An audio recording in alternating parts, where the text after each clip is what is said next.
Social മീഡിയയിൽ എപ്പോഴും ചർച്ചാ വിഷയമാണ് ദിയ കൃഷ്ണ.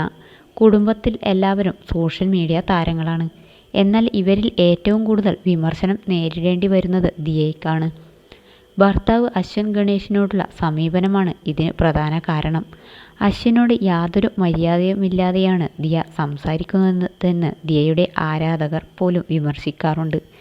എന്നാൽ സുഹൃത്തുക്കളെ പോലെയാണ് ദിയയും അശ്വിനും. ദിയ തമാശയോടെ പറയുന്ന പല കാര്യങ്ങളും പലർക്കും ഉൾക്കൊള്ളാനാകുന്നില്ല. ഇതേക്കുറിച്ച് റെഡിറ്റിൽ നടക്കുന്ന പുതിയ ചർച്ചയാണിപ്പോൾ ശ്രദ്ധ നേടുന്നത്. അശ്വിനെ ദിയ തൻ്റെ സ്ഥാപനമായ ഒബയോസിയിലെ ജോലിക്കാരനെ പോലെ കാണുന്നു എന്നാണ് വിമർശനം.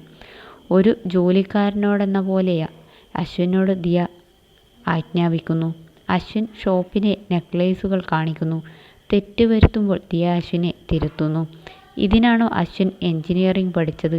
ആഭരണങ്ങളുടെ വിവരണം നൽകാൻ സ്വന്തം ഭാര്യയുടെ ജോലിക്കാരനാകാതിരിക്കാൻ അശ്വിൻ എന്തുകൊണ്ട് നട്ടലില്ല? ഭർത്താവും ഭാര്യയും ഒരുമിച്ച് വർക്ക് ചെയ്യുന്ന ഒരുപാട് ബ്രാൻഡുകളുണ്ട്.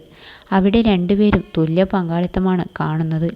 അവിടെ ദിയയുടെ ജോലിക്കാരനെ പോലെയാണ് അശ്വിൻ എന്നാണ് റെഡിറ്റിൽ വന്ന പോസ്റ്റ്.